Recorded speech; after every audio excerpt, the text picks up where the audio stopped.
Bonjour à tous, ça faisait un bout que j'avais pas fait de vidéo parce que j'étais pas mal embarrassé.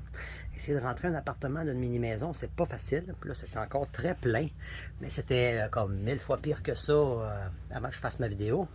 J'arrivais même pas à circuler. J'ai trié beaucoup de choses. On va peut-être enlever encore des petites choses de même progressivement, mais le plus gros est fait. Là, j'ai le déshumidificateur, je peux avoir besoin, le petit poêle. Mais évidemment, mes réserves de nourriture prennent beaucoup de place. Le petit coin évier il est pas mal bourré lui aussi. C'est mes choses, mon café, mes petits trucs. Évidemment, ça c'est des réserves de nourriture. Ça prend quand même beaucoup de place. Ça ici c'est mon petit coin pharmacie, serviettes et autres. La chambre ici, j'ai mis tous les vêtements, puis le lit est là. Ça c'est les vêtements d'hiver dans le petit carreau. Le ventilateur. Ici, c'est un petit peu du pêle-mêle, des trucs de salle de bain, un petit peu de tout. Là, ici, ben, c'est les réserves de nourriture. Quand ça va être parti, ça va vraiment libérer. Parce qu'il y en a encore beaucoup. Donc, c'est ça.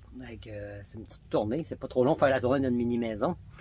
Le problème, c'est ça. C'est la nourriture. J'en ai des réserves encore pour un an. Ça me prend beaucoup de place. Comme sous le petit escalier en arrière, c'est plein de caisses de cannes de conserve. Donc, quand je vais avoir fini la nourriture, ça va me libérer vraiment beaucoup. Probablement assez pour que je puisse dégager le plancher au complet. Mais ça va être progressivement, au fur et à mesure, je vais en manger. Je vais me libérer des tablettes. Je vais continuer encore de trier, parce que j'ai encore beaucoup de vaisselle. Donc, la vaisselle, je sais qu'il y a encore du tri à faire là-dedans. Les vêtements, c'est pas mal correct. J'ai vraiment fait un gros tri. Je voulais que ça rentre en haut, tout rentre en haut. Donc, il n'y a plus grand-chose à te donner là-dedans.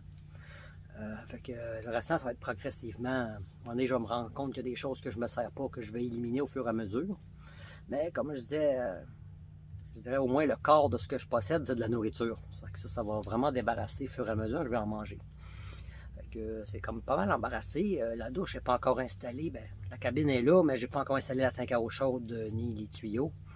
Donc j'ai manqué de temps. C'est pas évident. Là, ça fait beaucoup à faire. Là, je manque de temps pour tout faire. Donc, probablement qu'à mon prochain congé, je vais pouvoir finaliser la douche.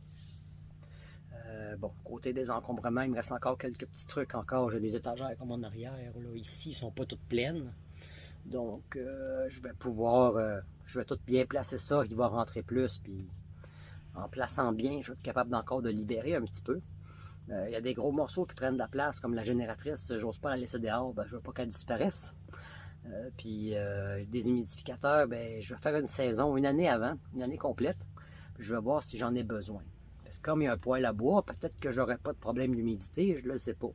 Ça, je vais savoir ça à l'automne. Puis ben, l'hiver, normalement, avec le chauffage, c'est rare que de l'humidité. C'est surtout l'automne puis le printemps. Comme mon ancien logement, c'était très humide à l'automne. C'était insupportable l'humidité qu'il y avait là. Donc là, je vais voir côté humidité, c'est cet automne que je vais vraiment pouvoir voir si c'est humide ou pas dans la petite maison. Puis aussi avec la douche, vu que c'est petit et ça évacue mal, là aussi, je pourrais avoir besoin du déshumidificateur. Mais si j'en ai pas besoin, ça va libérer un gros morceau. Ça va être dans le fond, ça va être quand je vais avoir passé un an ici au complet, que là, je vais pouvoir voir ce qui est vraiment utile ou pas. Après une année, ce que j'ai pas touché, c'est parce que j'en ai pas besoin. Puis, c'est ça. Il y a plein de petits trucs à trier encore. Du petit tri, comme on dit, qui est assez long. Il y a certains livres que je veux lire avant de les donner. Donc, ça va diminuer progressivement. Dans ma folie des réserves COVID, j'avais acheté 3 grosses bouteilles de savon à linge.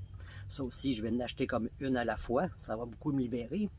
Puis, dans mes produits d'Otera que j'achète et que je vends, ils ont des bouteilles de savon à linge concentré. Donc, on met seulement un petit bouchon, mais la bouteille est comme 4 fois plus petite qu'une bouteille régulière. Donc, ça prend moins de place à stocker des produits concentrés comme ceux-là.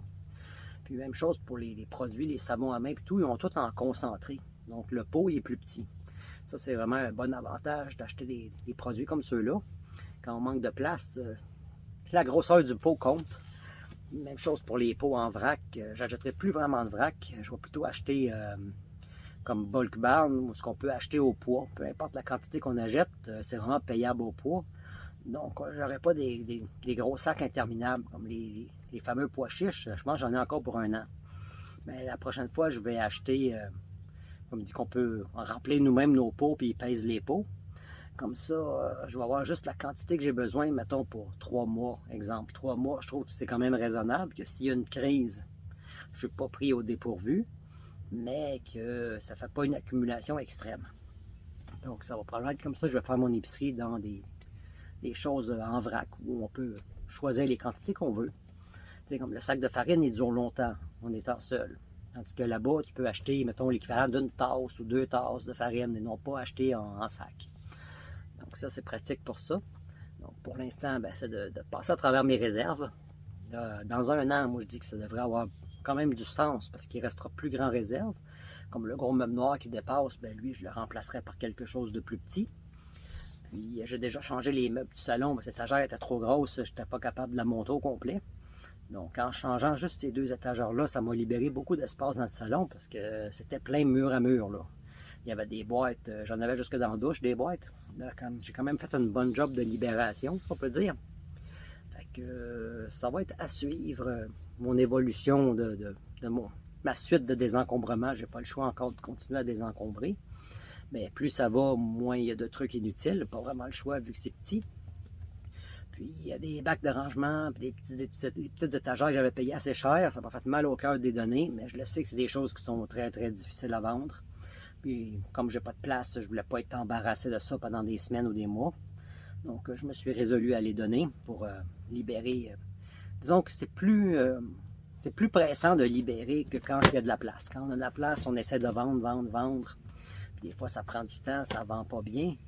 Là, avec le peu d'espace que j'ai comme pas la patience d'essayer de le vendre et d'être encombré là, comme ça. Là.